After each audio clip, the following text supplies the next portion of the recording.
Okay, the City of Marine City Commission meeting is called to order on Thursday, October 19th, 2023 at 7 o'clock. Please have a moment of silence to send our positive thoughts and prayers to those in our community that need our support.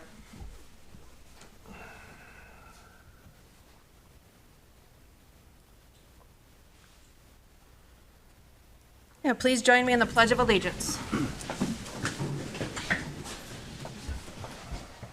I pledge allegiance to the flag of the United States of America and to the republic for which it stands, one nation, under God, indivisible, with liberty and justice for all. Can I get a roll call vote, please? A roll call, please. Commissioner Bryson. Here.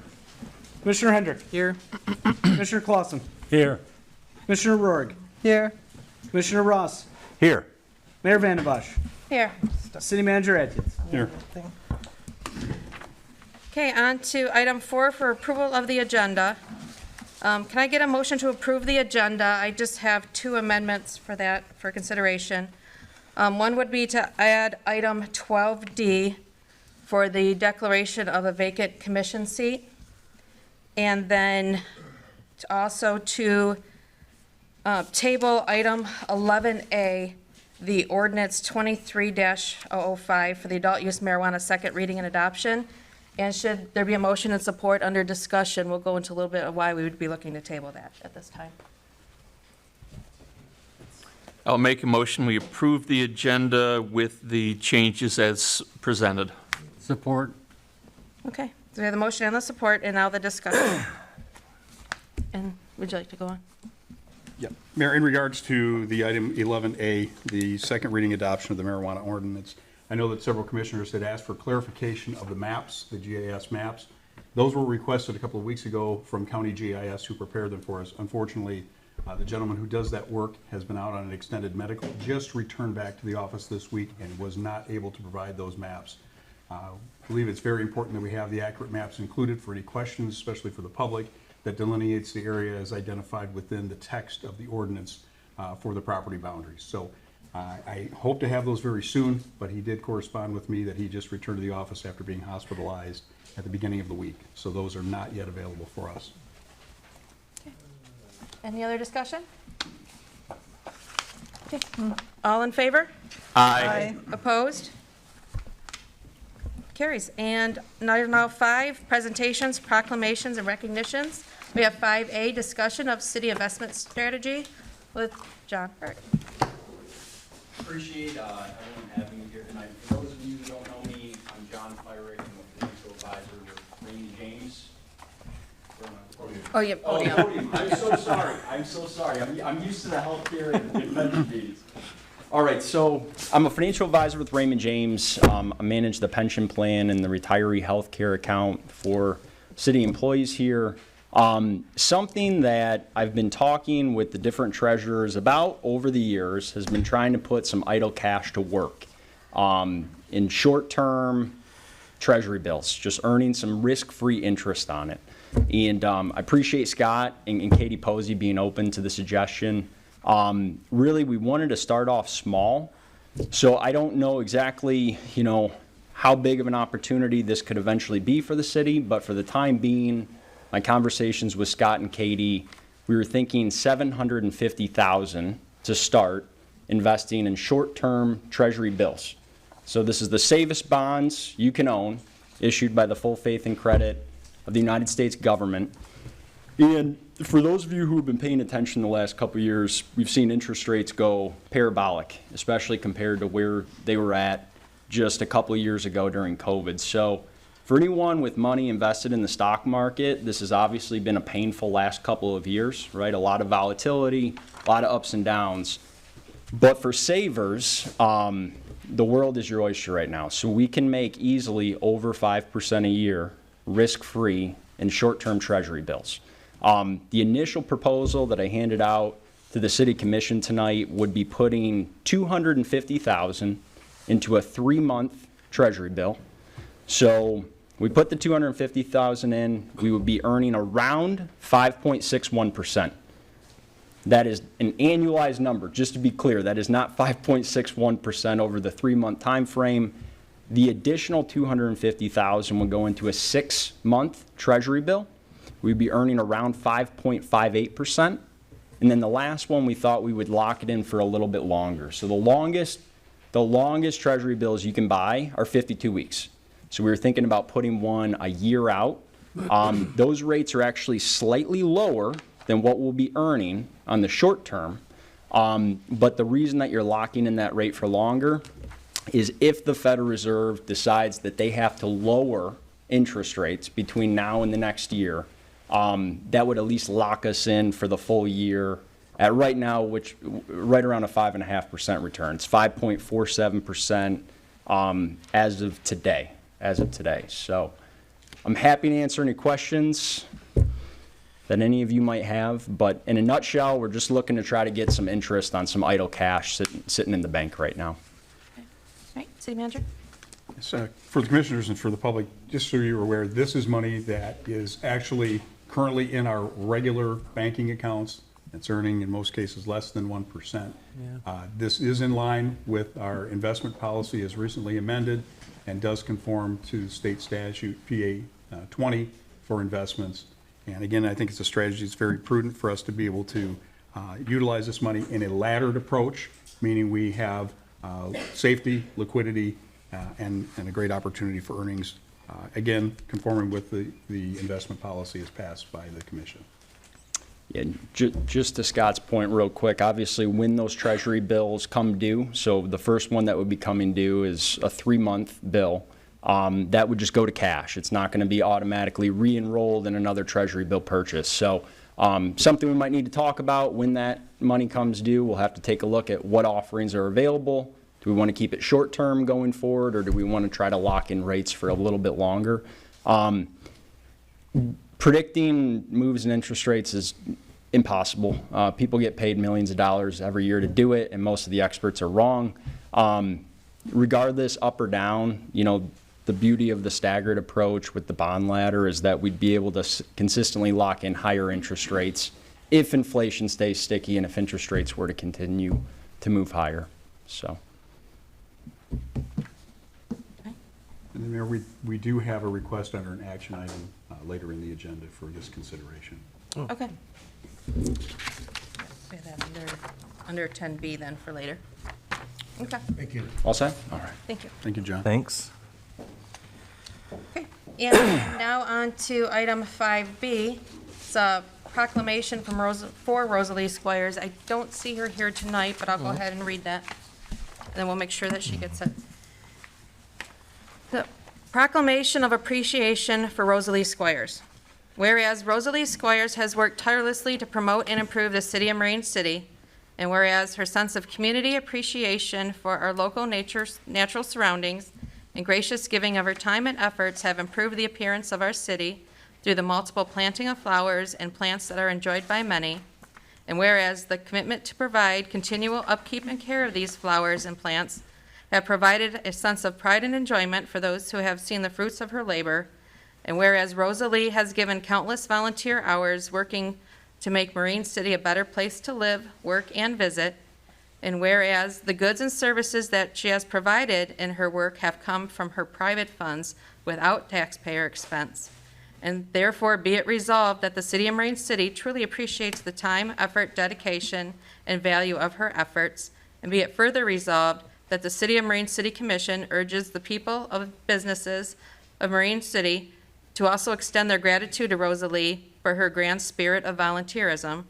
and be it further resolved that the City of Marine City Commission, on behalf of the people of Marine City, expresses appreciation to and the volunteer efforts that she has personally undertaken to enrich the lives of the people of this great community. It's signed by myself, the mayor. And then we'll make sure we get this to Rosalie as quick as we can. Okay, now on to item 6 is public comment. Everyone's welcome to address the city commission. Please state your name, limit your comment to 5 minutes. Commission will not respond, will follow up as necessary. Then I'm also going to ask anybody who goes up to remember when they're up there and speaking, address the commission, and matter of fact, address to me as the chair. And then also, I'm going to ask everybody in the audience if you'd be mindful of not speaking or causing any disturbances while the people are up speaking. Okay, and anybody who'd like to go up and talk?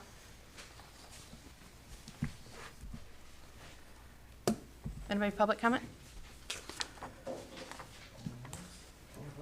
Okay.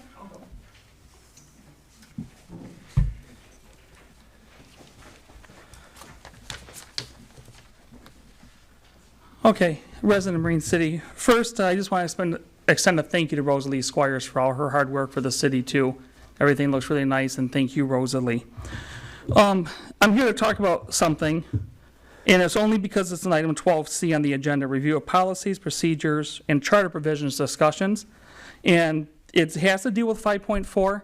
It by no means is any judgment on past cases, and by no means any fault of the city the way they handle it. It's currently the way they set it up. So to give just a little bit of back history, reason we have a 5.4, okay, Act 116 of 1954, which is Michigan's Election Law Act. There's two provisions in there.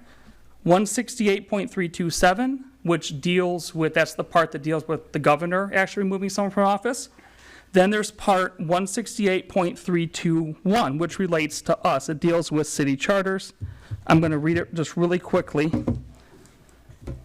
So, except as provided in subsection 3 and sections 322, 327, 641, 642, 644E, 644F, 644G, 646A, the qualifications, nomination, election, appointment, term of office, and removal from office of a city officer must be in accordance with the charter provisions governing the city. That's why we have that, we're allowed to have that in there, because the Michigan 1954 Act 116 Election Law Act allows for that. If we're going to be talking, but however, like I said, there's no means of passing judgment on either case. I'm not here to rehash either case whatsoever, and it's not the city's fault the way they handle it. It's the way it's set up currently. One improvement I'd like to see as you guys go through the charter is to put something in 5.4 that when allegations are made against an officer, the evidence against any officer, no matter who goes through this, is given to that individual. So they have full time to prepare, and doesn't matter, who it is in the future, whatever. I think it makes it fairer for everybody.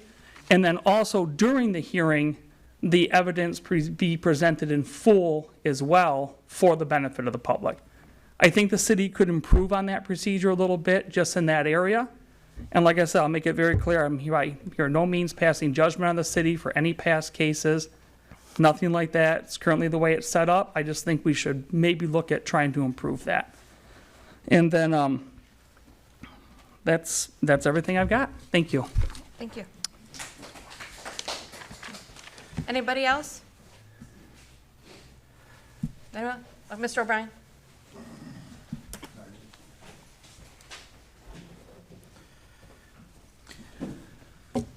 Commission, Madam Mayor, thank you for the work that you're doing currently and for the considerations of how to revise something like Section 5.4 in the city charter. There's definitely issues with it. It's a somewhat antiquated, untested procedure. As we're testing it out, we're finding maybe there's problems with how to go through this. I think considering revisions to that is worthwhile. That said, I think it's important as well in democracies when we go through any political procedures, we don't reach moments of gloating, we don't reach moments of celebration, we reach moments of moving forward. The previous commissioner here that's been removed from the board is, from what I can tell, a good man. I don't know him personally. A lot of people in between us know each other, and I'll speak highly of him. We have to move forward as a group. One day he may be back up here. I think it's important not only that we revise removing procedures, but we also look at work rules, how to train a new commissioner, how to make sure people understand the procedures effectively and legally, and that the public understands this procedure for when they are running for a new position, when they are stepping up to the commission, that they can understand their limits. I think this would also help us to move forward and understand moments that are unclear about the past couple of months. There have been important issues raised that we need to address as a community and as a commission going forward. We've got issues that have been unresolved, such as our roads. We've got ongoing roads issues. We have this marijuana ordinance that we're still trying to figure out as a community. We've got strong opinions about this, but that can only happen if the community understands more and more about the process, and I think that's very possible. We've got a wonderful webpage. It's very easy to add material to this that can lay out what these are like compared to other communities in Michigan, things like this, so that we can understand it better as a group. Thank you. Thank you.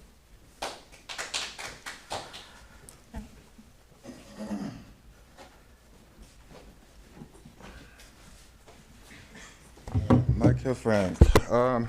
So, always about transparency, always about accountability. So that's why I'm up here again tonight. And again, nothing personal to anybody that I'm going to speak with. I think the chief, great man, should stay at his job, but I think there needs to be some changes within his department. There was an incident, a former police officer that we employed here, again, that we shouldn't have. Shot 2 people here a few years ago, left here in August, went to Vassar, the same place City Manager Atkins used to work for 4 years, which I don't think is a coincidence, and shot another person right in the head. Thankfully, the guy is living. I don't know how well he's living. He's probably not doing very well. I have the article here that says, it's got a quote here from the Iwaska County prosecutor, Jim Parcella, released a statement saying there were 2 separate incidents that, in my opinion, were highly concerning. I referred the matters to the Michigan State Police for investigation and the Attorney General's office to determine if there was sufficient evidence to file charges against the officer. Unfortunately, we all know how this works with police officers. Usually they cover each other's butt, everybody gets off, and then bad things happen in other places. Happens all the time. This is why we have so much police misconduct, because there's never any accountability. So here's a police report from the Michigan State Police interviewing this officer that used to be employed here, Sergeant Deacon. Was asked about his use of his force over his career. He explained that he was involved in multiple use of force incidents in Detroit and Marine City. 2 incidents in Marine City were critical incidents where he discharged his firearm. Both of these incidents were investigated and determined to be justified. He explained when he went to Crawford County, he had possibly 1 or 2 use of force incidents that he could recall. He had only 2 use of force incidents at East Tawas Police. Now, what were those incidents? Essentially, here is an interview with the sergeant that was on the scene with him in one of these incidents. So in this incident, there was a gentleman in his car. This gentleman, I'm assuming, was a drug user. He was passed out, had a syringe in the car, so heroin. Obviously, somebody on heroin is not going to be very combative, right? So as he was being arrested, this is straight from the police report here.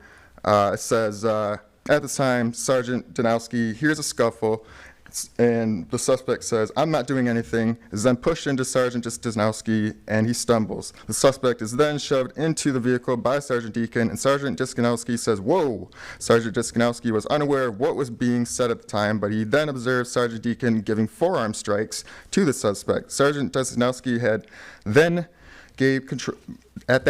control of his right arm. So Sergeant Deacon was forearming a gentleman while he had control of one arm. His partner did. This is the chief here saying they were watching the body cam footage in the prosecutor's office. The chief could now see Sergeant Deacon's elbow going back in that it almost looked like Deacon hit him twice. Danowski said that Deacon hit him twice with an elbow or hand, and the chief immediately downloaded that video and thought they may have a problem. And the chief explained it appeared that Deacon was losing his cool. Here is a background check investigation from the chief of police from East Tawas, where these 2 events happened. Here it says, investigation, while he resigned while he was under investigation. Here is another background investigation employee reference from the undersheriff saying that, it says, "Would you rehire this person?"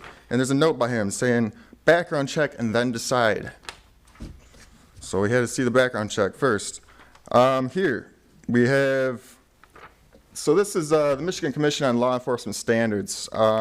I have requested and received from all previous employee law enforcement agencies and circumstances surrounding the individual separation from employment as required under PA 128 of 2017 and accept the findings.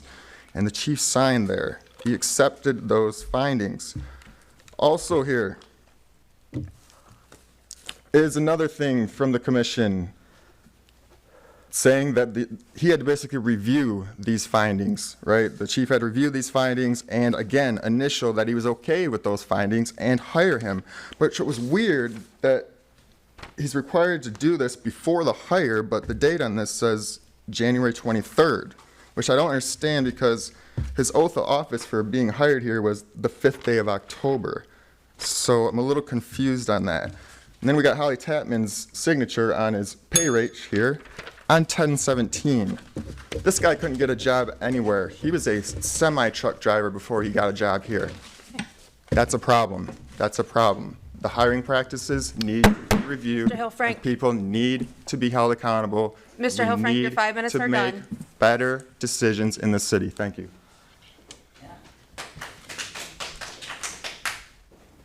Anybody else like to address the commission? Anyone else? Okay, moving on to approval of the minutes. Item number 7. Can I have a motion to approve the city commission meeting minutes of October 5th, 2023? So moved. Support? Okay, any discussion? All in favor? Aye. Opposed? Carries. Okay, on to item 8 for the consent agenda.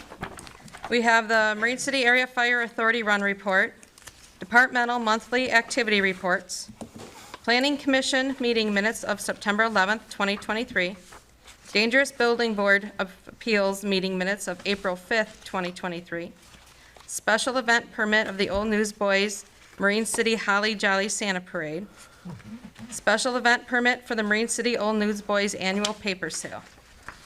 And can I have a motion to approve the consent agenda, items A through F as presented? I'll make a motion, we approve the consent agenda, letters A through F. Support? Okay, motion and a support. Any discussion? Roll call, please. Commissioner Bryson? Yes. Commissioner Hendrick? Yes. Commissioner Clausen? Yes. Commissioner Rourke? Yes. Commissioner Ross? Yes. Mayor Vandembosch? Yes. Motion carried. On to item 9, items removed from consent agenda. We have none. And then now on to 10A, financial business. We have expenditures, including payroll, totaling $192,498.79. Could I have a motion to approve those expenditures, including payroll, in the amount of $192,498.79? I'll make a motion that we approve the expenditures, including payroll, of $192,498.79. Support. Okay, motion and support. Any discussion?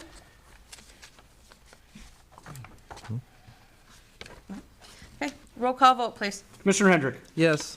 Commissioner Clausen? Yes. Commissioner Rourke? Yes. Commissioner Ross? Yes. Mayor Vandembosch? Yes. Commissioner Bryson? Yes.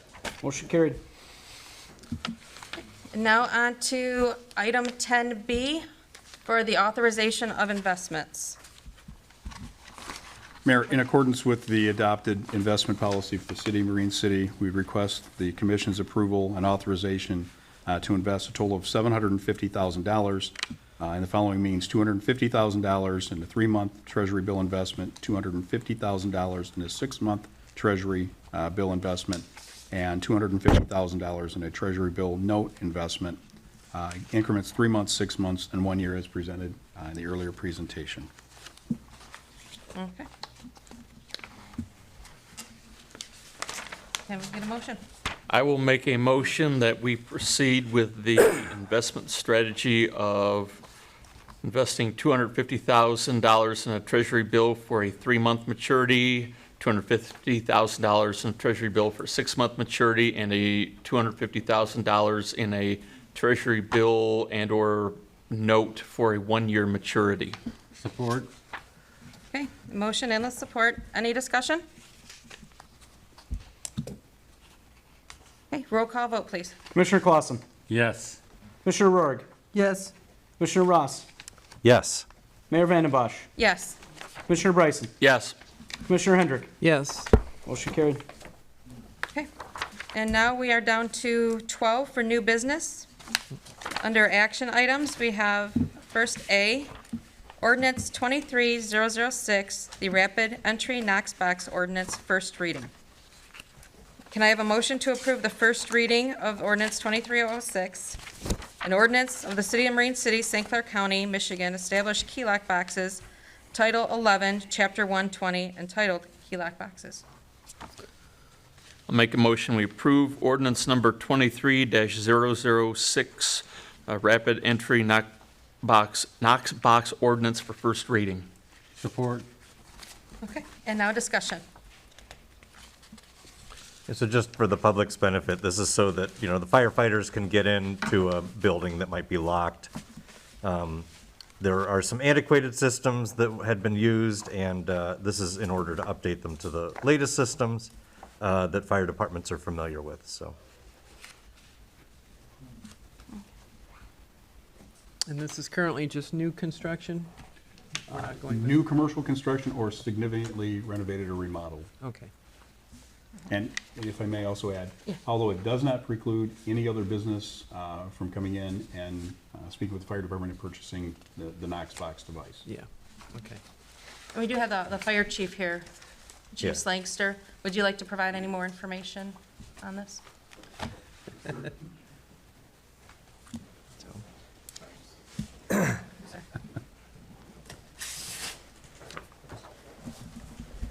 Good evening. So the reason I'm asking to have this ordinance put in is over the last several years, we've been to businesses at night with fire alarms, and we have to wait up to an hour, maybe an hour and a half for a key holder to come, and it's just delaying us to make sure there's not a fire inside.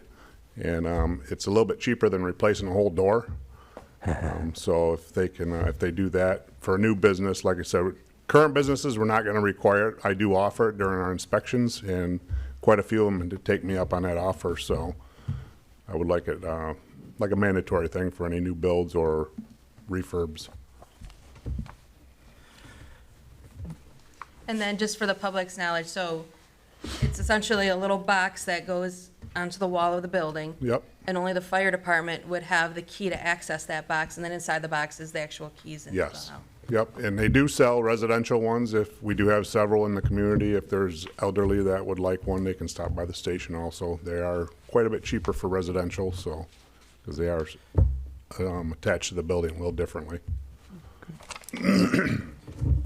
Thank you. Thank you. Any other discussion? Okay, roll call vote, please. Commissioner Roerg. Yes. Commissioner Ross. Yes. Mayor Vandembosch. Yes. Commissioner Bryson. Yes. Commissioner Hendrick. Yes. Commissioner Clausen. Yes. Motion carried. Moving on to 12B, under discussion items, the December meetings discussion. City Manager, want to talk on that? Yes, in the past, the commission has discussed holding only one meeting in the month of December because of the Christmas holiday. We do have 2 meetings scheduled. Suggestion to the commission, if you so agree, is to actually move and combine both of those meetings to hold one meeting on, I believe it is December 14th. That is the middle date between our normal Thursdays.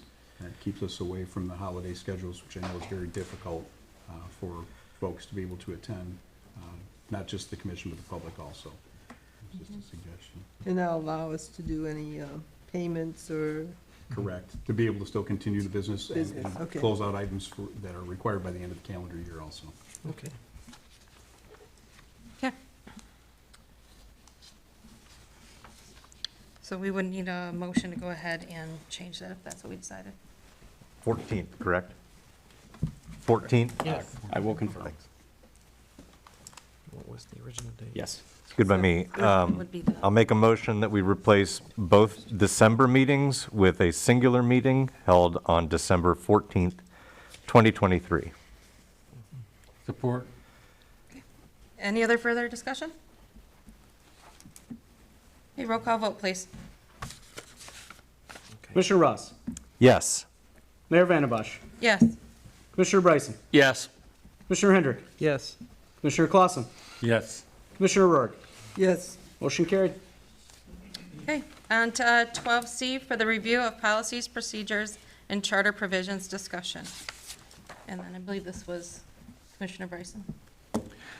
Yes, I just wanted to, I know we had several months ago, I don't even know how long it's been now, we'd set up a committee to kind of take a peek at the charter, our policies, just everything we have in place. I know a few of them need to be touched up. So I just wanted to bring this back to the forefront of everyone's mind and just see if we can, kick this thing and get it started again. That's all. Yep. All right. Any further discussion on that? I mean, do we require a motion or anything to look into it, or what would be required? I think we already had that way back when We did. set it up. I'm one of the people on the Yeah. committee, and we just haven't had the time to go through anything. But I think you wanted us to go through the charter and pick out and put it in sections, like worst, and then middle, and then, I gave you a pretty comprehensive memo on how you go about amending your charter under the law. It's quite a process, and I think I distinguished for you minor changes versus an a complete redo. And we had talked about just trying to focus on amendments so that it wouldn't be a year-long process. It's a long process if you're going to change the entire charter.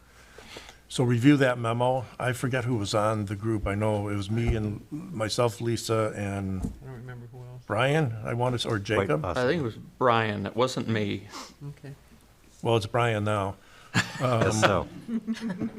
So, yeah, so I'll recirculate that memo to Commissioners Hendrick and Ross, and then we can set a time to have a meeting. Yeah. I've pulled together 13 city charters from the state of Michigan. City charters aren't as popular as you might think, for written charters. So, interestingly, 11 of them have identical section as 5.4. So it appears like all the charters were written the same at one time, and there's a lot of similarities in the language. City of Mount Clemens has 5.4 to the word, like they copied ours or something, or we copied theirs. So we'll take a look at that, but certainly wrote down your suggested changes and thoughts, and yours as well, Phil. And would it be worthwhile, not immediately, but maybe as a second go-around per se, to expand this to the rest of the city's policies and procedures, not just the charter itself? Yeah, what we talked about before was making sure that your charter was in the manner Yep. that you wanted it first, so that you didn't enact a policy that was contrary to the charter. Yep. If you remember, we amended our purchasing policy to be consistent with our charter very recently, within Yep. the last couple Yep. of months. So I think you need to tackle your charter first, and then develop your policies to make sure they're consistent with your charter. Okay. And I Some- think, Scott, weren't you, you We've got- started looking at some. We've got a whole bunch of stuff There are already. quite a few that were started, as Commissioner Bryson had said, several months ago. Yeah. And they would go in line with potentially charter discussions, but quite a few. And I think Commissioner Henry, you have found some inconsistencies that, Yeah. several of them that need to be Yep. shored up. Yep. Yeah. Okay. All right, so we'll move on to item 12D then, the declaration of the vacant commission seat. So I would need a motion to declare the commission seat vacant, to seek letters of interest, resumes, and the like, to review and to choose a new commissioner at the second meeting in November for a term that would be about 3 years. So moved. Support. Okay, motion and a support. Any discussion? Will that be put out on the webpage so that, Yeah. okay. So I think, it's Yeah. in accordance to the procedure, we have to, once we do if we pass the declaration of the seat, then we could start then putting the information out to everybody and accepting the requests. Is there a basic form, or just you were looking for resumes or letters? Yeah, Letters Right. and resumes. Just letters, resumes, Okay. yeah. Then- Well, no, I think you still have to Like- complete the same form that any commissioner would, Yeah. that we all did Yeah. to apply Is that also. on the Yeah. website? You just don't need to circulate a petition and get signatures. That's the only difference. Same form. Same form, Yeah, it would be the board application. okay. Okay, any other discussion? Okay, roll call vote, please. Commissioner Bryson? Yes. Commissioner Hendrick? Yes. Commissioner Clausen? Yes. Commissioner Rourke? Yes, Commissioner Ross? Yes. Mayor Vandembosch? Yes. Motion carried. Okay, on to 13A, administrative reports for the city attorney's report. I'm good, thank you. Okay. B, the city manager report. I have quite a few items, but I'll try to condense them as quickly as possible. For the commission, for the public, you're going to be seeing a lot of significant activity going on throughout the city, beginning likely November and working well into 2024, as we are going to be tackling some major public infrastructure projects. As you're all aware, we have a significant safe drinking water project that we'll have more information coming up in November at some presentations, but it is for replacement of our aged water lines, many of the mains that are almost 100 years old, addressing safe drinking water for lead and copper connections to individual homes, infrastructure updates. So they'll have engineering crews that will be taken to the streets here in November.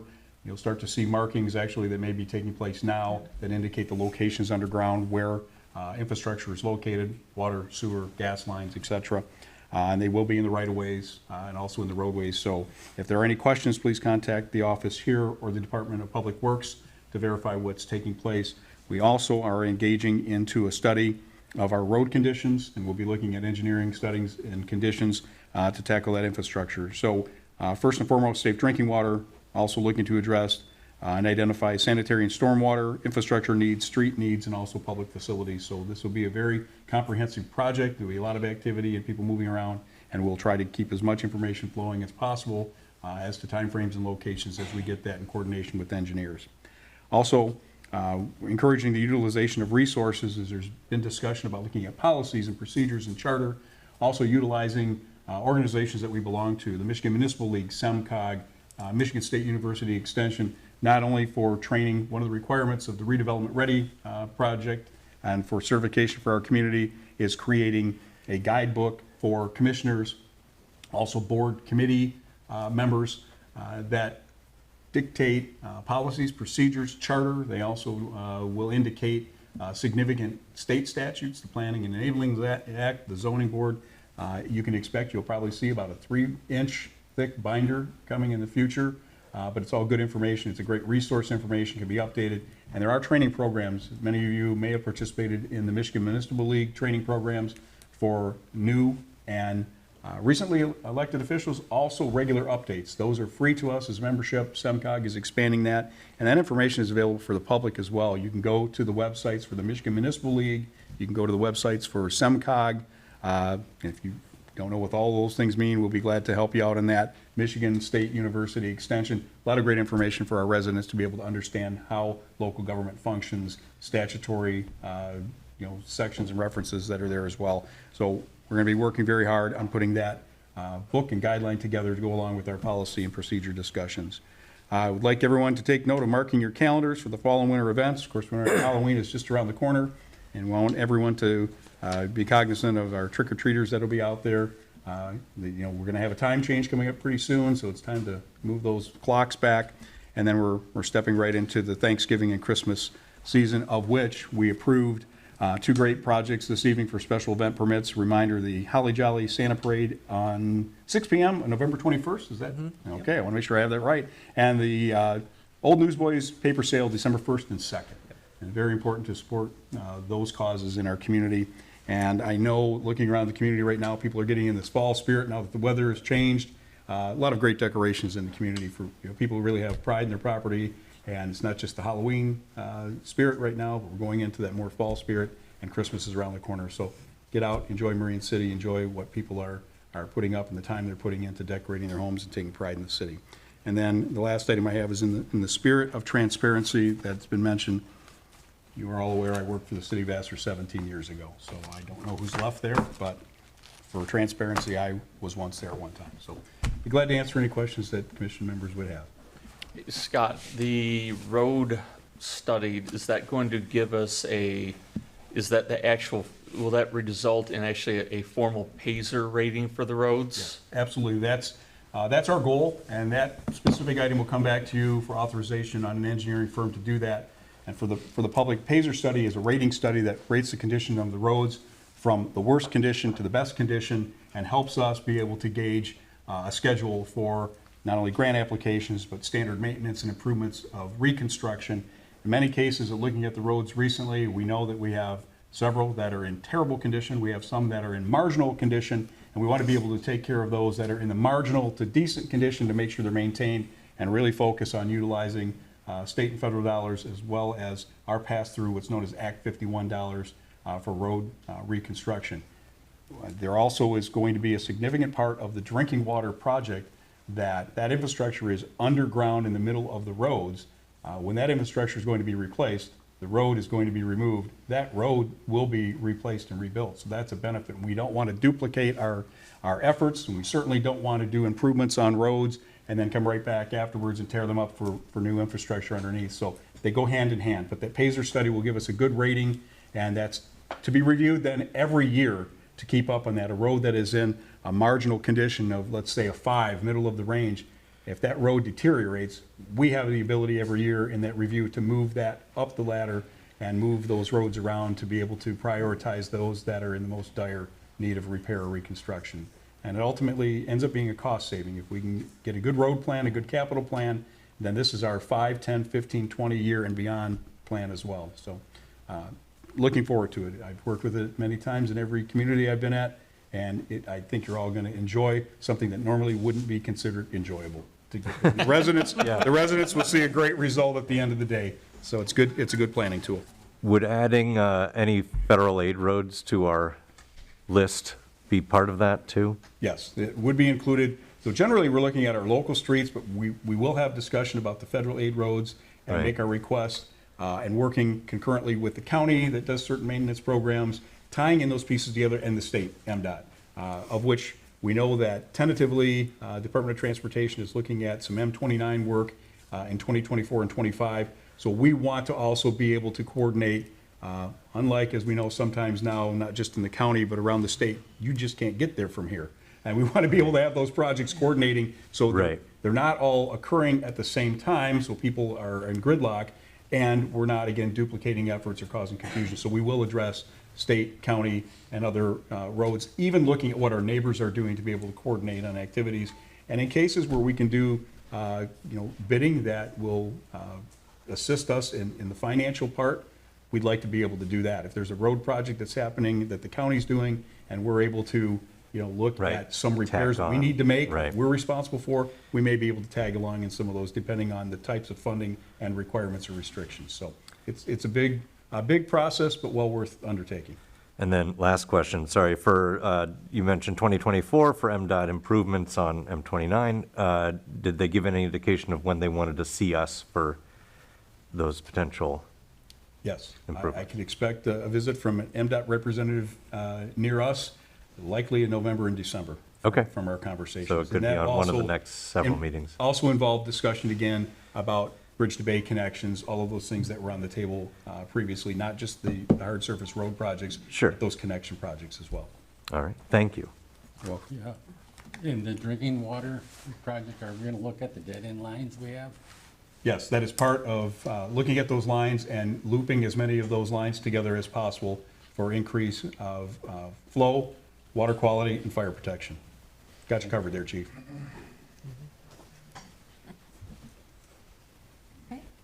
I have one question for, not totally just related. Somebody was already asking, I know it's very premature yet, but if the ice rink is gonna go in this year? Well, we've had discussion of it going in this year, and we hope that the weather might be a little more cooperative than past years, so. Yeah, but usually they don't put it up till later on, and, Yeah, I know that I spoke with the DPW superintendent about Okay. this, and so indications are, yeah. get those skates ready. Okay. Anything else? Okay. Any reports from department heads? Chief Haslett? Absolutely.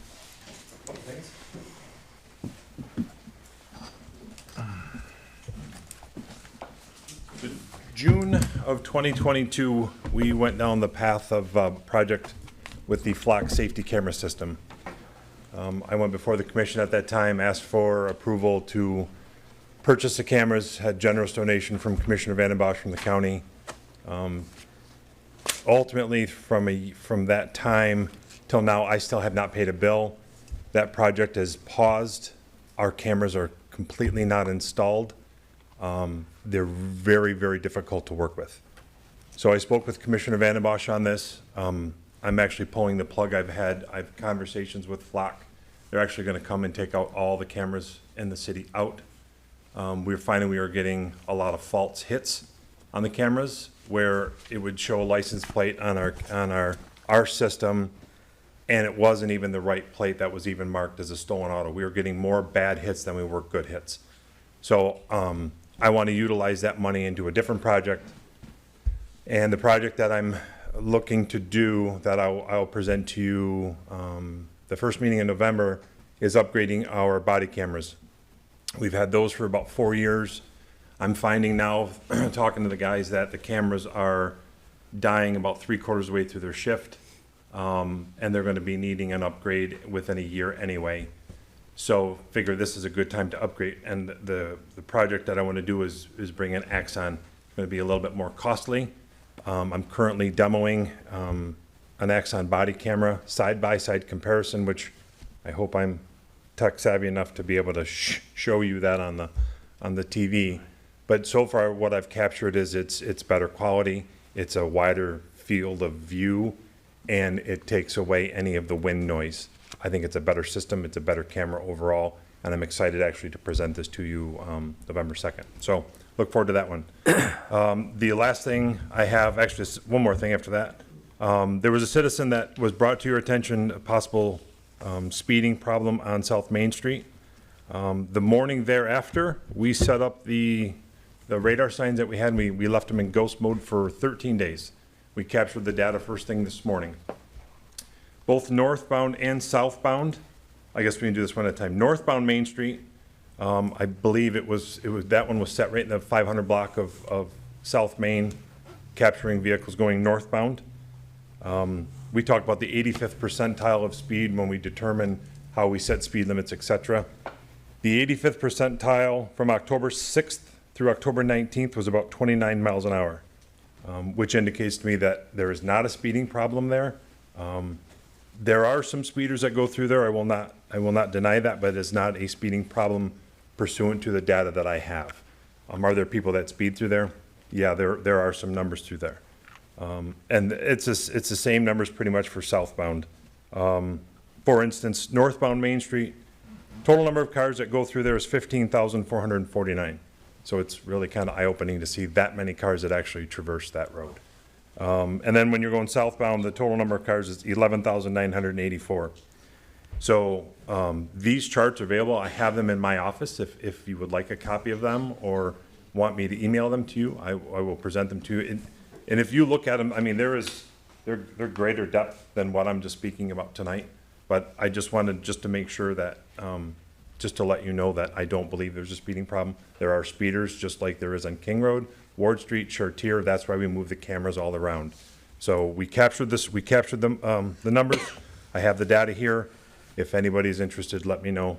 We'll sit down and we can go over it and talk about it. The third thing, the shameless plug that I have for the department, is I am hiring. So if you need an application, please come see me and let me know, and I'll get you an application. Any questions?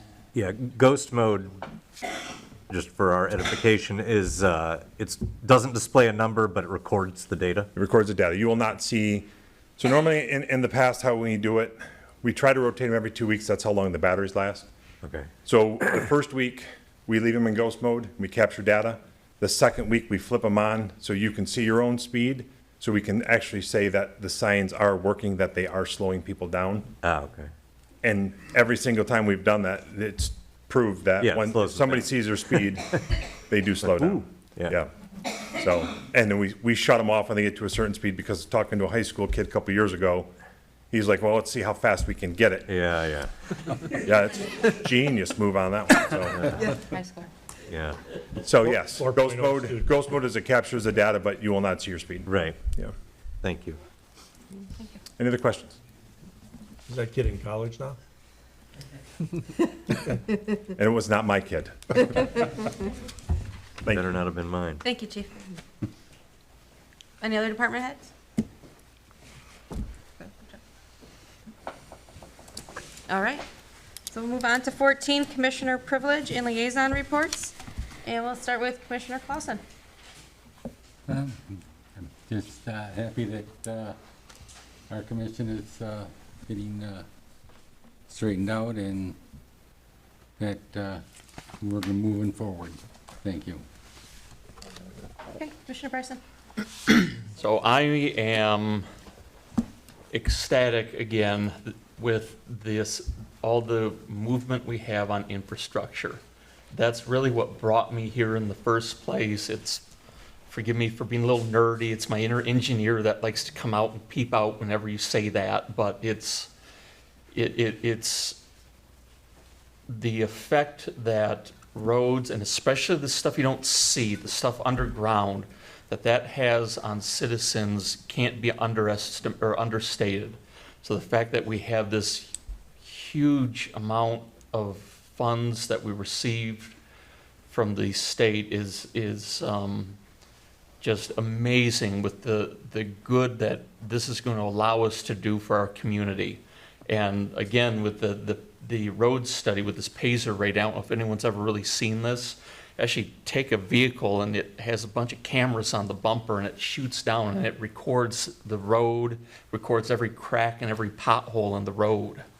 I mean, it is really in-depth for how it does this. So, I mean, it allows us to target funds to where they're really needed instead of a road that, well, we think it might be needed, but maybe not. It allows you to really focus to make sure you get the best bang for your buck.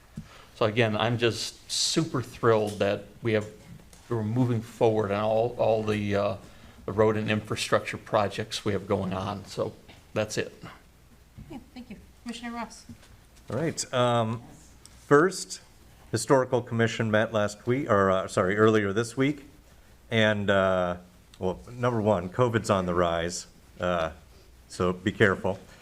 Anyway, Historical Commission met last week, or this week again, and we're working hard on our historically contributing properties list and hope to have something to publish soon. What the commission decides to do with that is up to them, but you know, the Historical Commission would like it to be added to the master plan, just to notate that these properties in town we feel are very historically contributing and add to our town's charm. Two, thanks to the Planning Commission and McKenna for the visioning session. It was really neat. And thank you, Rosalie. Those treats were delicious. And I hope everybody got to enjoy them. I had some cider and some cookies. They were great. If you missed it, or if you haven't taken the survey yet, it is still open. I just confirmed on the website. If you hover over resources, select public notices, and then click on Marine City Master Plan Survey. There it is. If you get that far anyway, it'll bring up something that looks like this, and you can just scan the QR code on your computer, or you can stop by the city offices, and there is this. So please do that. Benefit your community, participate in democracy, and help us steer the city forward.